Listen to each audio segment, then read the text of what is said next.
कहानी की शुरुआत में बताया जाता है कि चेस्टर्स मिल नाम का एक शहर पहले आम शहरों की तरह ही था, लेकिन फिर वहाँ कुछ ऐसी भयानक डरावनी घटनाएं घटने लगी जिससे पूरा का पूरा शहर नर्क से भी बदतर बन गया। लेकिन आखिर वहाँ ऐसी कौन सी खतरनाक घटनाएं होने लगी, चलिए जानते हैं। तो कहानी की शुरुआत होती है बार्बी नाम के एक लड़के को दिखाते हुए जो एक डेड बॉडी को जंगल में दफना रहा था। बार्बी वहाँ का लोकल निवासी नहीं था और बार्बी के माथे पर लगी चोट को देखकर लग रहा था कि मरने वाले बंदे के साथ उसकी काफी ज्यादा लड़ाई हुई होगी। उस आदमी को दफनाने के बाद बार्बी अपनी कार में शहर से बाहर निकलने लगता है, लेकिन तभी उसका सामना शेरिफ नाम के एक पुलिस ऑफिसर की कार से होता है। उसे देखकर वो थोड़ा डर जाता है, जिससे उसका ध्यान ड्राइविंग से हट जाता है, लेकिन किसी तरह वो पुलिस से बच निकलता है। पर तभी कुछ गायें सड़क के बीचों बीच खड़ी थी। उनको बचाने के लिए बार्बी अपनी कार को एकदम से मोड़ देता है, जिससे वो गायों से भरे खेत में पहुंच जाता है। इससे उसे थोड़ी चोट लग गई थी। कुछ सेकंड्स बाद वहाँ पर जमीन अर्थक्वेक की वजह से जोर जोर से हिलने लगती है कि अचानक आसमान से एक चीज बार्बी के सामने आकर नीचे गिरती है और सब कुछ शांत हो जाता है। बार्बी देखता है कि एक गाय आसमान से गिरने वाली उस चीज से 2 टुकड़ों में कट चुकी थी। वो डरा हुआ उस चीज को छूने लगता है तो उसे पता चलता है कि वो एक इनविजिबल वॉल है जो इतनी शार्प थी कि इसकी वजह से कई घर भी 2 हिस्सों में कट गए थे। तभी वहाँ जॉय नाम का एक लड़का आकर उससे पूछता है कि तुम ठीक हो या नहीं।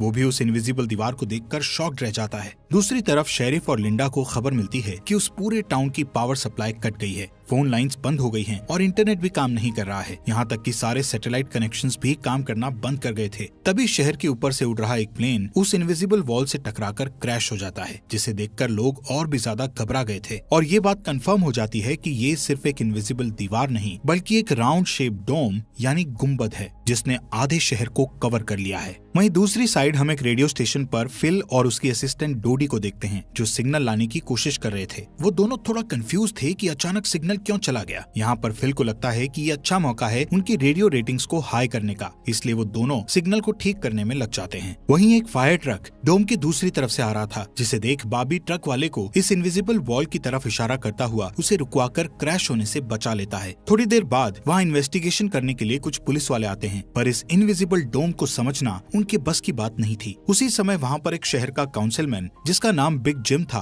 वो भी पहुँच जाता है, लेकिन उसे भी इस डोम के बारे में कुछ भी समझ नहीं आता। यहाँ पर पुलिस को इन्फॉर्मेशन मिलती है कि उस शहर की तरफ आने वाले सभी रास्तों को बंद कर दिया गया है क्योंकि उस डोम की वजह से बहुत सारे एक्सीडेंट हो रहे हैं। इसके थोड़ी दूर घर पर जूनियर नाम का लड़का एंजी नाम की लड़की के साथ इंटीमेट हो रहा था। एंजी पेशे से नर्स थी और जो की बड़ी बहन भी थी। इंटीमेट होने के बाद जूनियर एंजी से कहता है कि मैं तुमसे बहुत प्यार करता हूँ, लेकिन एंजी उसे कहती है कि वो उसके लिए ऐसा कुछ फील नहीं करती। इससे जूनियर का दिल टूट जाता है और उन दोनों में बहस होने लगती है। यहाँ पर उनकी बहस इतनी बढ़ जाती है कि एंजी उसे थप्पड़ मारकर वहाँ से चली जाती है। इसके बाद हम 3 लोगों की फैमिली को देखते हैं, जिसमें मदर कैरोलीन, एलिस और उन दोनों की बेटी नोरी उसी टाउन की तरफ जा रही थी। उन्हें इस बात की खबर नहीं थी कि डोम ने उस टाउन को कवर किया हुआ है। दूसरी तरफ हम जूलिया नाम की एक इन्वेस्टिगेटिव रिपोर्टर को देखते हैं जिसका चेस्टर्स मिल शहर में बहुत नाम था। एक दिन एक औरत उसे एक सीक्रेट खबर देने के लिए कॉल करती है। वो औरत उसे बताती है कि उसने उस वीक चेस्टर्स मिल में प्रोपेन से भरे 6 ट्रक को जाते हुए देखा है और उसके हिसाब से इतनी बड़ी क्वांटिटी में प्रोपेन जैसे फ्यूल का शहर में आना किसी खतरनाक प्लान का हिस्सा हो सकता है। जूलिया उस औरत को इस बारे में इन्वेस्टिगेशन करने का वादा करती है, पर वो अपने काम में ज्यादा बिजी होने के कारण उस पर ध्यान नहीं दे पाती। वहीं बिग जिम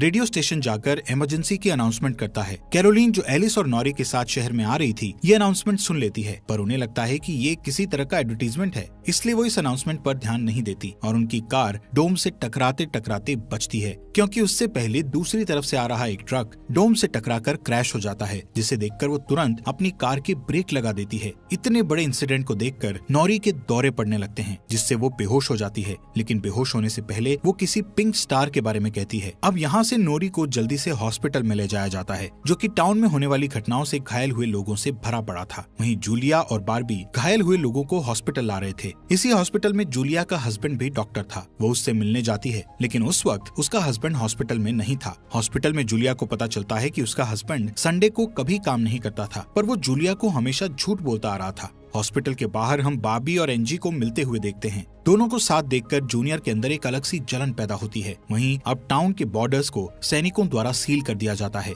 बहुत सारे साइंटिस्ट और एक्सपर्ट्स को भी इस अजीबोगरीब मुसीबत का असल कारण नहीं पता चलता। पर कुछ घंटों बाद बिग जिम प्रोपेन के बारे में बात करने के लिए शेरिफ से मिलता है। यहाँ पर उनकी बातों से हमें पता चलता है कि उनको इस डोम के बारे में पहले से थोड़ा बहुत पता था, पर वो इस पर खुलकर बात नहीं कर रहे थे। वहीं बॉबी को उस टाउन में एक दिन के लिए रुकना था, पर उसके पास ठहरने के लिए कोई जगह नहीं थी, इसलिए वो अपनी कार में ही रात बिताने का फैसला करता है। तभी जूनियर उसके पास आता है और उसे एंजी से दूर रहने को कहता है। धीरे धीरे उसकी बात धमकी में बदल जाती है। बॉबी हैरान होता है कि आखिर उसकी गलती क्या है। इसी बीच वहाँ जूलिया आ जाती है, जिससे वो झगड़ना बंद कर देते हैं। यहाँ से सीन शिफ्ट होता है और हम देखते हैं कि टाउन के ऐसे हालात से लापरवाह होकर एक जगह कुछ टीनेजर्स पार्टी कर रहे थे। इनमें जॉय भी था। जॉय एक लड़के से वहाँ के हालात पर बात करने लगता है, लेकिन अचानक जॉय को दौरा पड़ने लगता है और वो पिंक स्टार के बारे में बोलने लगता है, जैसे कि पहले नॉरी ने बोला था। वहीं जॉय की बहन एंजी घर पर अकेली होती है। तभी अचानक उसके घर में जूनियर घुसकर उसको किडनैप करके अपने फादर के टूटे फूटे शेल्टर में ले जाता है। यहाँ पर वो उसे बताता है कि मुझे पता है शहर को कवर किए इस डोम के बारे में।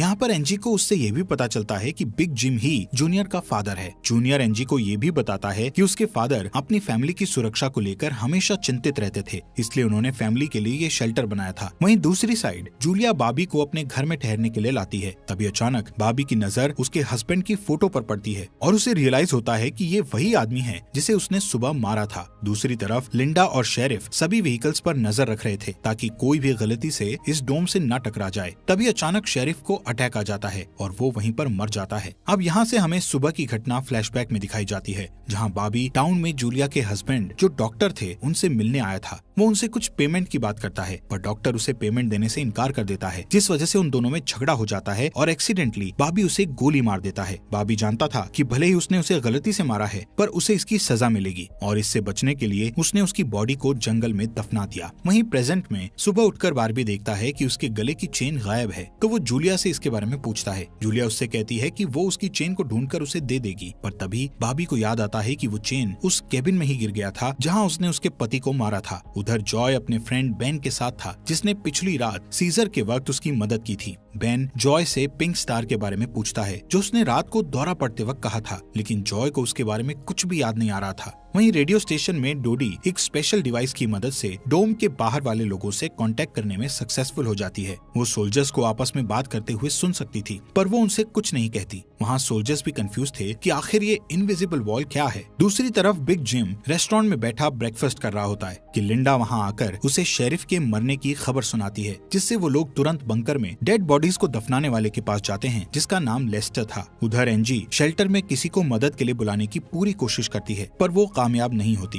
तभी जॉय वहाँ आता है और उसे चेन के जरिए बेड से बांध देता है। वहीं बिग जिम लेस्टर को अपने साथ लेकर आता है, जो कि शेरिफ का ही दोस्त था। शेरिफ की मौत से वो बहुत दुखी और परेशान हो जाता है। जब लिंडा उनके आसपास नहीं होती, तब वो और बिग जिम पिछले महीने होने वाले प्रोपेन के इंपोर्ट के बारे में बात करते हैं कि प्रोपेन के इंपोर्ट में उन तीनों का ही हाथ था और उन्होंने टाउन वालों से ये बात छुपाई थी। शेरिफ की मौत से ये कंफर्म हो गया था कि वो उनकी इन्वॉल्वमेंट के बारे में किसी को कुछ नहीं बता पाएगा, जो कि उनके लिए अच्छी खबर भी थी। उसी दिन बाद में लिंडा पुलिस स्टेशन आती है तो देखती है कि बिग जिम शेरिफ के ऑफिस में कुछ ढूंढ रहा है। लिंडा के पूछने पर जिम उसे कहता है कि वो वहाँ शेरिफ की वसीयत के पेपर्स ढूंढ रहा है, लेकिन असल में वो वहाँ प्रोपेन के इंपोर्ट से जुड़े पेपर्स को ढूंढने आया था, जो उसे और लेस्टर को परेशानी में डाल सकते थे। वो तुरंत बाहर आकर शेरिफ को बताता है कि मुझे लगता है वो पेपर शेरिफ के घर में होंगे, जिन्हें लाने के लिए वो लेस्टर को तुरंत उसके घर भेजता है। इसी बीच जूलिया जल्दी से रेडियो स्टेशन पर डोडी के पास जाती है, जहाँ वो देखती है कि वो लोग डिवाइस के जरिए डोम के बाहर खड़े सैनिकों की बातचीत सुन सकते हैं। उनकी बात सुनने पर जूलिया को पता चलता है कि वो लोग जमीन खोदकर डोम को बाहर निकालने की कोशिश कर रहे हैं, पर वो इस काम में कामयाब नहीं हो पा रहे हैं। इसके बाद जूलिया रेडियो के जरिए पूरे टाउन में डोम वाली खबर को फैला देती है, जिससे लोगों में डर पैदा हो जाता है और लोग घबरा जाते हैं। वहीं जॉय और बेन बॉर्डर के पास साइंटिस्ट को अपना काम करते हुए देखते हैं। साइंटिस्ट ये देखते हैं कि डोम के ऊपर पानी का क्या असर होता है, पर उन्हें ज्यादा कुछ समझ नहीं आ रहा था, जिससे वो किसी नतीजे पर नहीं पहुंच पाते।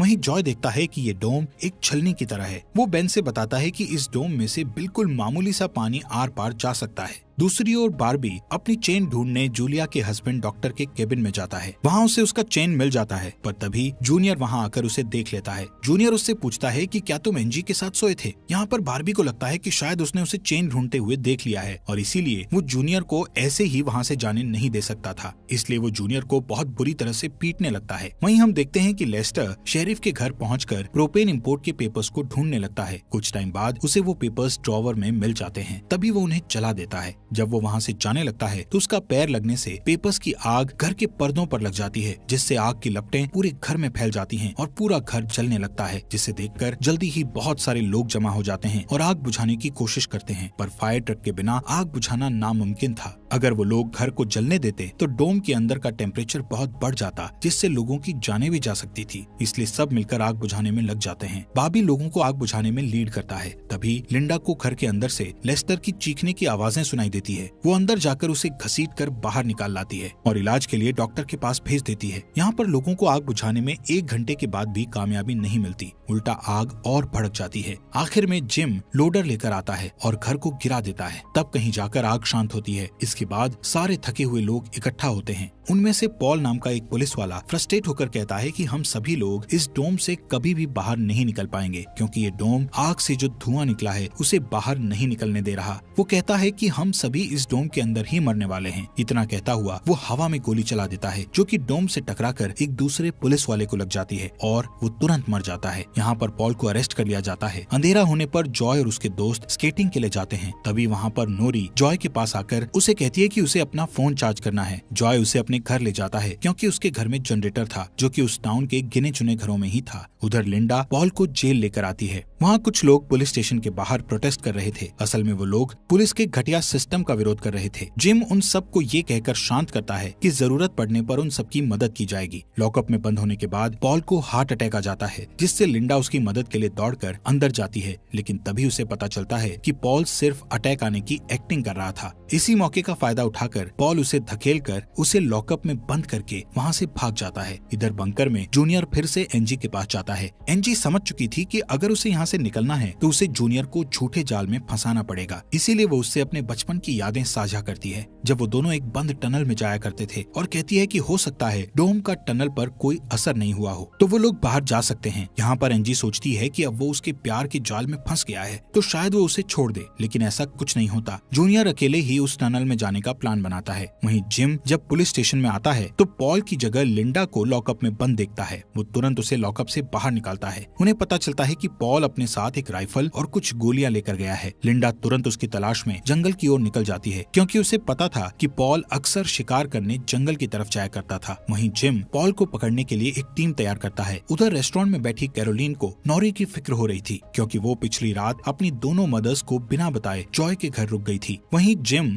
लोगों से पॉल को तलाश करने के लिए उसकी टीम ज्वाइन करने को कहता है। वो बॉबी से भी उनके साथ चलने को कहता है, क्योंकि वो आग बुझाने में अच्छा लीडर साबित हुआ था। इसके बाद वो लोग जंगल में जाने लगते हैं। रास्ते में बार्बी अपनी खूबियां दिखाता हुआ उनसे कहता है कि वो मिलिट्री में भी रह चुका है। वहीं दूसरी ओर जूलिया जूनियर को टनल की तरफ जाते हुए देखती है। वो उसे रोककर पूछती है कि वो बैग पैक करके कहाँ जा रहा है, लेकिन जूनियर बहुत जल्दी में था और वो नर्वस भी था। वो कहता है कि मैं बस यहीं पास में अपने दोस्त से मिलने जा रहा हूँ। इससे जूलिया का शक उस पर और भी बढ़ जाता है और वो उसका पीछा करती हुई टनल तक पहुँच जाती है। उधर जॉय के घर पर जॉय और नॉरी साथ में नाश्ता कर रहे थे। जॉय पहले कभी किसी लड़की के साथ अकेला नहीं रहा था, इसलिए थोड़ा नर्वस फील कर रहा था, जबकि नॉरी कॉन्फिडेंट थी और बातचीत में भी हाजिर जवाब थी। तभी बेन और 2 लड़कियों को अपने साथ लेकर उसके घर आ जाता है, जिन्हें फोन चार्ज करना था। उन्हें इम्प्रेस करने के लिए बेन को जनरेटर यूज करना था, जिसके लिए जॉय बेन को थोड़ी बेदिली से इजाजत दे देता है, क्योंकि उस टाउन में जनरेटर एक बहुत काम की चीज थी और इस तरह उसका मिसयूज करना उसे सही नहीं लग रहा था।